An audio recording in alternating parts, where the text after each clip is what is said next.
if you are here, you are probably either thinking of studying law, currently working in law, and just want to know what are some alternative careers in law, how versatile it is to have a law degree. Either way, I hope I'll be able to share some of my personal experience. I'm sure you'll be doing a lot more of your own research. The fact that you even found this video is pretty impressive. So, starting with my background, I did a law degree, did my bar vocational course, completed my legal training. And after all of that blood, sweat, tears, and pain, decided not to go into practice. Since then, I've been exploring a range of alternative careers, and I've gone into legal technology, tax advisory and consulting work, and I also explored going back to the umbrella of being a legal intern in a fintech startup. So for each of these experiences that I've explored, I'll be sharing what it is, what does a day in the life look like, what I liked about them, what I found challenging, as well as a section on exploring some other careers that I personally have not tried out, but have seen other law grads venture into. So let's get started. Starting with legal technology, how I would define it, well, with the huge caveat that it is a very broad umbrella term, but to define it very specifically and narrowly to an extent, I would define it as building solutions that will help lawyers and in-house department work more efficiently. Of course, it's not limited to law firms or legal departments, but anyone that would benefit from legal tech solutions essentially. For example, a HR department, if you need to draft employment contracts repeatedly, you could use document automation tools within the legal tech world. Or if you are from a sales team or a commercial team and you need to draft the same contract again and again, you could be benefiting from legal tech. Or if you are a property agent drafting tenancy contracts repeatedly, you could benefit from legal technology as well. So that very quickly gives you an idea of how legal tech can be a very broad industry, not just limited to law firms, lawyers, or in-house legal departments.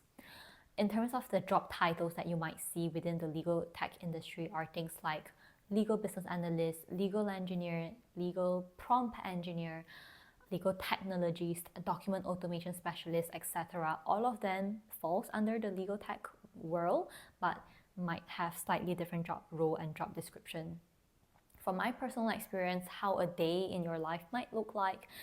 In the morning, you may have discovery sessions with clients and lawyers, asking them, what are some of your pain points? Where are your bottlenecks? What do you spend the most time on? What does your current process look like? And then in the afternoon, after that discovery session, drawing out the whole diagram of the current process, and then marking up and identifying where are the bottlenecks, where are lawyers spending the most time. Once you have that process, then you would draft up your design of what you think is a good process. What would be the desired end state look like? Once you have those diagrams, you would then draft out a business requirement solution in terms of how the actual process should look like once the legal tech solution is in place, what features should be incorporated into the solution. And then you would hand that business requirements document to a more technical person, and that might be a legal engineer, and that could be you as well. What a legal engineer does, so earlier that role of requirements gathering and discovery session, that is more of a role of a business analyst, and the role of a legal engineer could be to pick up that business requirements document and start building out the solution. No coding knowledge required, and you might be thinking, how am I supposed to be building solutions without any technical knowledge? You can, because a lot of the legal tech tools are low code, no code tools. You could just drag and drop or build simple workflows like, if a contract comes in and it relates to employment law, then automatically send an email out to lawyer A, lawyer B, and you don't need coding knowledge. You would just drag and drop. Essentially, it's like writing mathematical formula, identifying what are the trigger points and identifying what are the outputs from those triggers, and then you build a workflow. The role might also entail doing sales, because you know how to speak to lawyers, you would know how to sell those legal tech solutions. Or once a solution is built out, you could also be responsible of running trainings or running user testing, making sure that everything is working as you expect them to be. So some of the things that I enjoy in the legal tech industry is how personal it is, that I'm solving the pain point, I'm solving problems for an audience that I could personally resonate with, that I could personally relate to. Everything that they're describing to me, the time taken to draft a contract, the time taken to do a legal research, all of that bottlenecks, I resonate with it. So I would know how to design a solution to help them. And now that I have the knowledge of what solutions are out there and be able to take those solutions and put it as advice, going back to law firms and tell them, I think this will help you, I think this will save you hours and hours of work, and them implementing it and seeing that it is actually working, that is satisfying on a personal level. And in terms of what I found challenging at the start is building up that technical skills very quickly.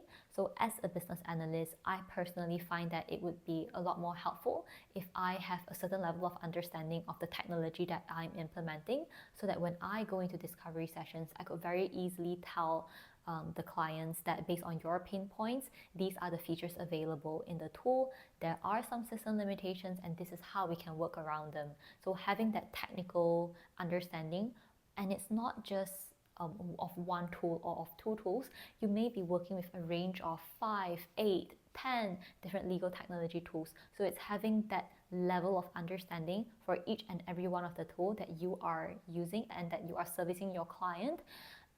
And in a way, once you have that range of understanding, you could then pivot from being a business analyst or a product specialist for 3, 5 different solutions to a consulting role. So rather than being the one implementing, gathering requirements, you could be the one taking part in an earlier stage. So even before a law firm decides what tool they want to use, they would first go to a consulting department to ask, these are my pain points. Out of the hundreds and hundreds of legal tech tools out there, which one do you think would suit us best? So that is more of a legal tech consultant's job. Moving away from legal tech and into tax technology, in a way, it's very similar on many levels. It's about implementing tools and workflows and automation to help tax professionals work more efficiently and faster.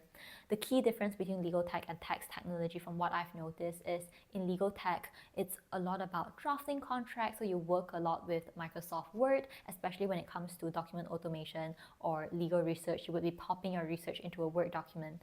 In tax technology, it's a lot more about numbers, making sure that tax filings are done on time. It's a lot more regional and on a global scale, making sure that MNCs, how do we help them manage their tax filings across entities within the country, across a region, across their globe? How do we help them comply with a range of different tax requirements, be it in transfer pricing, in country by country reporting, withholding tax, indirect tax, direct tax? How do we help one single organization manage all of that using one single solution? And in tax, data and numbers are also a lot more important. Not to say that they are not important in legal, but in law, but in tax, it's exacerbated. Being able to identify trends, being able to build dashboards in a way that can deliver insights to key stakeholders is very important. So a day in my life as a tax technology implementation specialist could be speaking to a tax expert, asking them, or speaking to a tax global lead, a tax regional lead, and understand which country typically file their taxes late and why. How can we help build workflows? How can we automatically notify them ahead of time? How can we help document exchange between tax consultants, the accountants, and the tax professionals in-house or outsourced? How do we manage all of that? And again, what I'm describing here is not limited to just tax technology or in legal technology. If you're in a role of a business analyst, these are the typical things that you would be doing: identifying trends, building dashboards, delivering key insights. It's just what a business analyst do regardless of what industry you are in. You could be working for Spotify and building dashboards to identify what are the peak period where people listen to music, what type of music, what should we focus on, what type of demographics typically pay for Spotify Premium, how can we target our marketing. All those are the role of a business analyst, and how your legal background or your legal soft skill might come into play is being able to critically analyze the data that you have, being creative about presenting information, and then putting it into a presentation, communicating it in a meeting. all those are the little areas where your soft skill is transferable to all of these other industries. The bottom line is, how can you prove that you are able to critically analyze, digest, translate commercial requirements, business requirements into layman terms or into technical terms so that the developers understand what the business problems are and how they could build it from a technical perspective. And when you are running trainings back to the lawyers or back to the tax professional or to anyone, how do you translate all of the technical features that have been built into a layman term that your audience would understand? Other than legal tech, other than tax technology, I've also explored the role of being a tax consultant in a tax company. So that required a lot more tax technical knowledge because that company focused on doing tax computation for corporations. So it would be literally being their tax advisor, doing their tax filings for them, letting them know that based on all of these expenses, we think these expenses are deductible and you do not have to pay tax on it, but these expenses, perhaps 50% you could deduct on this basis, 50% you cannot deduct on that basis. So that company, they weren't lacking with people with tax technical knowledge, but what they were lacking of were people who could read the legislations and interpret the gray area to perhaps say and challenge them to say that I think it should be deductible and you do not have to pay tax on it and on this basis, because reading the law, these are the 3 exceptions and I think these exceptions apply to this client. So that is where your legal knowledge can go into many different professions. And for me, working in a law firm, I was doing a lot of tax advisory work, and how then I could bring it outside of a law firm into a tax company and be that advisor, be the person that reads the legislations and discuss with the senior team. So identify what soft skills you have as a law student, as a law professional. You would have great research skills, not just legal research, but you are resourceful in general, and that is very valuable to many industries. You would know how to draft in a structured manner, in a succinct manner. You would know how to communicate and present complex, highly technical information in sections in an easily understandable manner. You would know how to break things down and explain it in layman terms. So look for industries where all of these soft skills are important.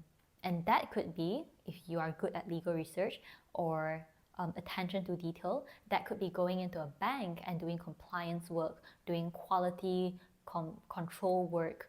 For example, before a financial institution were to onboard a client, they need to screen them. So know your customer, KYC department. Somebody without legal knowledge could be working in a KYC department, but what value would you bring to the table?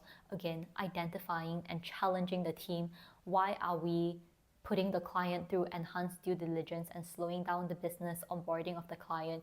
These are the 5 exceptions that I think could apply to that client, so that they would just be required to go through a simple basic due diligence rather than an enhanced due diligence. So how do you identify what rules and regulations are applicable? If the rules and regulations are in conflict with primary legislation, how do you apply one over the other? So those are all the value that you can bring to the team. You could go into consulting work. If, let's say, you specialize in finance in a law firm, you could go into fintech consulting. If you specialize in medical law, for example, you could go into ESG consulting. If you specialize in technology, media, and communications, you could then go into legal tech consulting. So look at what you are interested in the legal industry and then explore the parallel universe out there. And in terms of how to find all of these opportunities, just put yourself out there, go on LinkedIn, change your algorithm, connect with the right people, read articles, read what's going on in the news, look at the people behind. Maybe something will inspire you. Go for talks, look at the key insights, and just keep identifying, ask questions, think outside of the box, and see how all of these soft skills that you have in your bag may be applicable to all of these different careers. I hope this video has been helpful and I managed to deliver some points across, however small. Goodbye and good luck.